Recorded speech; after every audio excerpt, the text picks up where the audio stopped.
ここは過去だ。どうも、ワンピースの謎と仮面 YouTuber、ゆえてなんもの、ゆでろんです。ありがとうございます。いいね。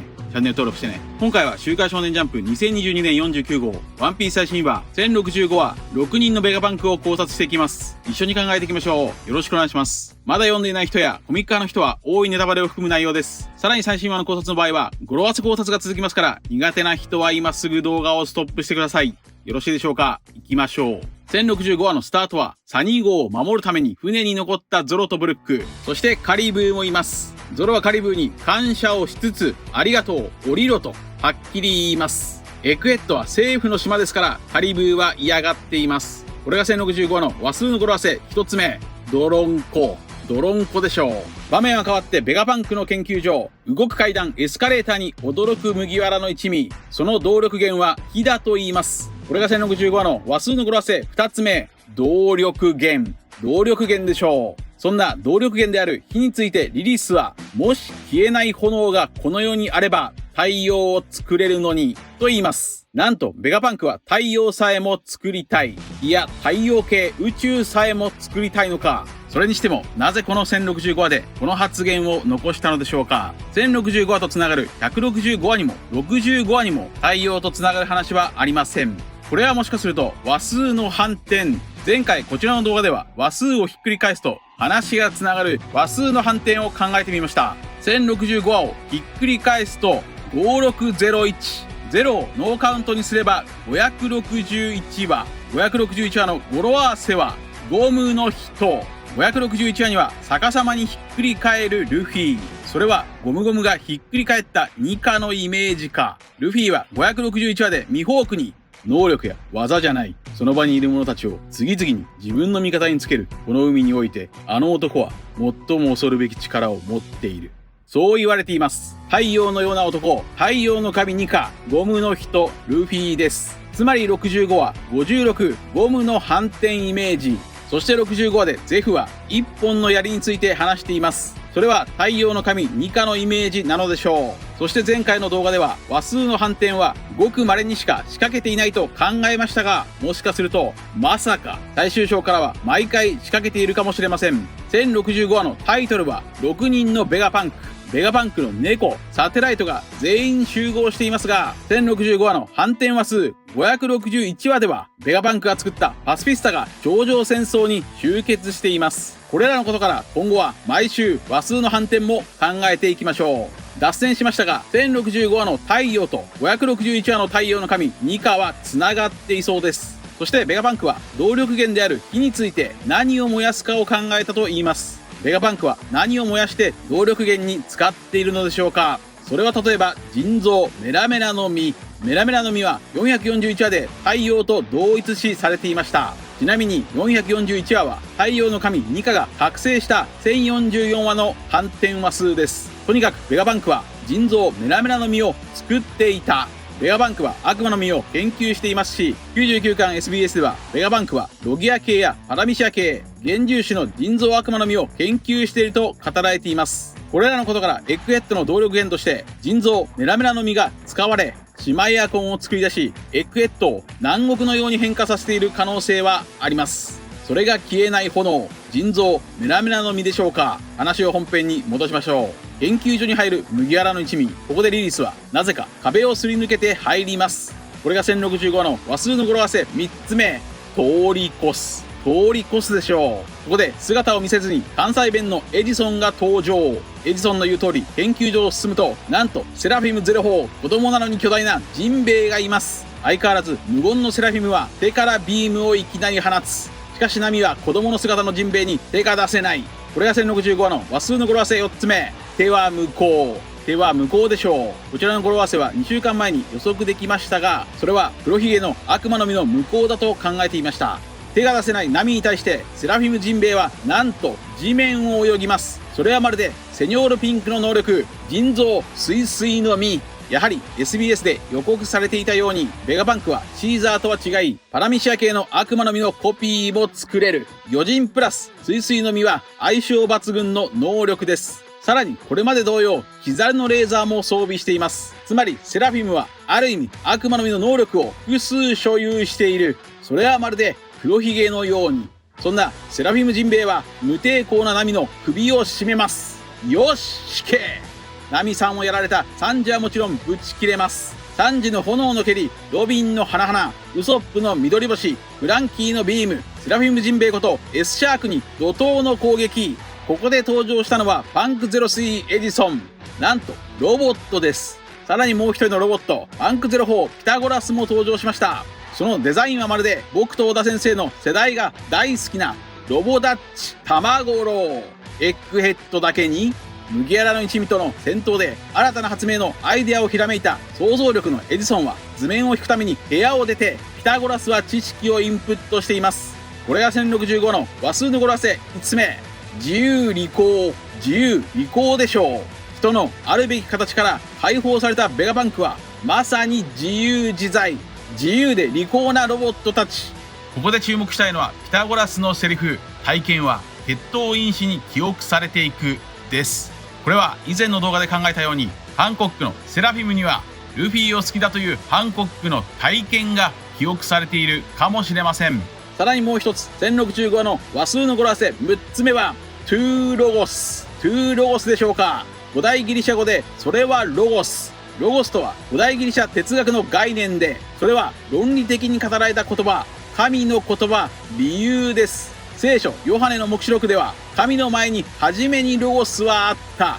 万物は常に移り変わり、流転していくものだが、ロゴスだけは変わらないと言います。それが理性の法則だという。そして実在したピタゴラスは万物の根源を数だと言った。つまり数を言葉に変える語呂合わせ、ダジャレとは見えないが見える。それはワンピースという宇宙を貫く断り、真理なのです。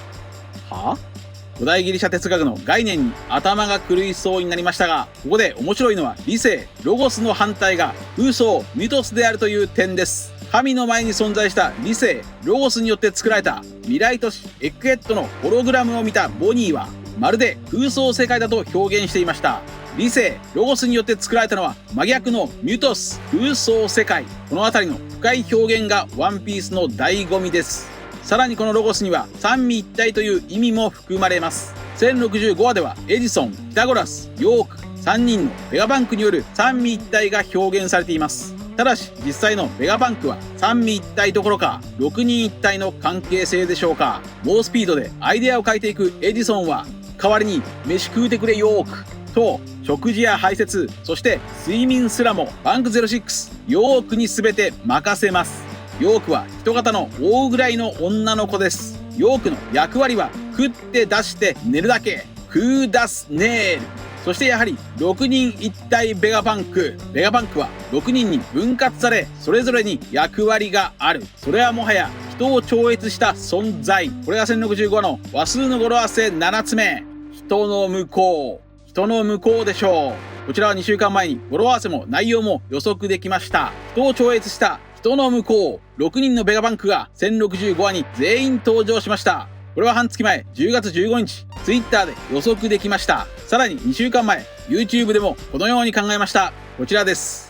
そして一方でベガバンクもまた人知を超えた存在であり、165話ではバロックワークス6人とクロコダイル合計7人が集結しユートピア計画を練っていましたから、1065話ではベガバンクの猫サテライトが6人集まり、ベガバンクが願う理想的な仮想世界の話、ベガバンクの人の夢も語られるかもしれません。165話の6人プラス1人というバロックワークスとつながった人の向こう6人のベガバンク、それは6人一体、つまり1イコール6、イムです。イム様イコール仏様とベガバンク釈迦、お釈迦様となると、本体ステラの役割は何でしょうか。釈迦は自分の死が近いと言っていますから、本体のベガバンクは動けない寝たきり老人なのでしょうか。ここで少し考えたいのはイム様についてです。天候を操りたいベガパンクはおそらくイム様のヒントキャラでしょう。そして天候を操れるビッグマムもまたイム様のヒントキャラでしょう。となると天候を操りたいベガパンクと天候を操れるビッグマムにはもう一つ共通点があります。それは分配です。ベガパンクは能力を6つに分けて分配しています。一方ビッグマムは魂を分けて分配しています。天候と分配、この2つがもしかしたらイム様を表す要素かもしれません。例えばイム様は命を分配している。こちらの動画ではイム様イコールイム様だと考えました。イム様は天竜人たちに命を分配している。死を恐れぬ海賊ルフィが命をかける男なら、イム様は逆に命、寿命を分配する神。それこそがマリージョアの国宝、人間国宝イム様なのか。だからこそ天竜人にコンプレックスがあるドフラミンゴは不老手術が可能なオペオペの実が欲しかった。そのように考えることが可能かもしれません。またもや脱線しましたが本編に戻りましょう。戦闘を止めた釈迦、麦わらの一味はドムシューズの磁力によって研究所内では動けません。自由がないようです。これが1065の話数の語呂合わせ8つ目。トリコでしょう。ベガパン研究所の虜になった麦わらの一味。ここで釈迦は、この島は未来に見えるかと雑談を始めると、フランキーは興味津々ですが、釈迦は、ここは過去だ。高い文明を持つ王国が900年前に実在してたと言ったら信じられるかと言います。なんと未来島エッグヘッドは滅ぼされたある巨大な王国だった。そして同時にルフィたちはその滅ぼされた王国の跡地を発見。1065話とつながる165話でルフィは地中から湯葉の水を発見していましたが、1065話でルフィは王国を発見しました。そしてそこはまるで墓場。巨大なロボットがお腹に槍が突き刺さった状態で眠っています。これが1065の話数の語呂合わせ9つ目。トゥームゴーレム。トゥームゴーレムでしょうか。トゥームゴーレム。トゥームとは墓場のこと。ゴーレムとはユダヤの伝説やギリシャ神話に登場する土や鉄でできた人造人間、ロボットのような巨人です。木漏れ日の中で眠る巨大なゴーレムはまるで天空の城ラピュタのロボット兵のようでもあり、北欧バイキングのようでもある。そんな巨大ロボットはお腹に槍が刺さっています。1065話は65話とつなげているでしょう。65話でゼフはルフィの強い信念に対して全身に何百の武器を仕込んでも腹にくくった一本の矢にはかなわねえこともある。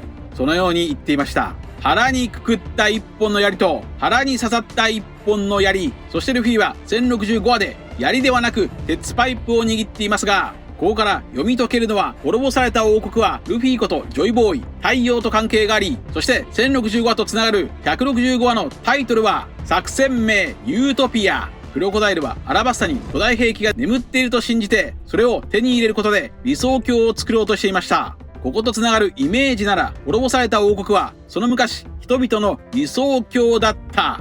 さらに900年前といえばジョイボーイが当時の人魚姫に約束を破ったことへの謝罪文を当てていますから、魚人とも関係があるでしょう。だからこそ1065話に魚人ジンベエのセラフィムが登場した。そして900年前から空白の100年は始まっています。つまりオハラのクローバー博士がオーネグリフから読み解いた滅ぼされたある巨大な王国、それがエッグヘッドに眠っている。次号1066話ではこれを聞いたロビンの反応が気になるところです。また釈迦の顔はどことなくドクロの島ジャヤに似ています。400年前のドクロの島の構図は上に空島スカイピア、下にジャヤがあるという構図でした。これはエッグヘッドの構図と同じかもしれません。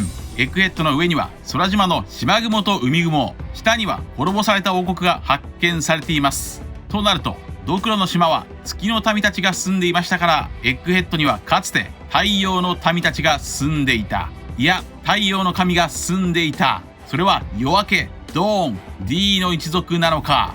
また滅ぼされた王国は太陽だけじゃなく月の壁画や月見博士ともつながっていくでしょう。なぜ滅ぼされた王国の島にエッグヘッドと名付けたのか。エッグヘッドとは頭でっかちな知識人という意味ですが、もしかすると滅ぼされた王国はイースターエッグのイメージでしょうか。イースターエッグとは春に行われるキリストの復活祭で、死から復活したキリストを卵で祝うお祭りです。復活祭では子供たちが隠された卵を探します。このことからコンピューター業界では隠されたものをイースターエッグと呼んでいます。未来国エッグヘッドに隠された過去の巨大な王国がイースターエッグのイメージでしょうか。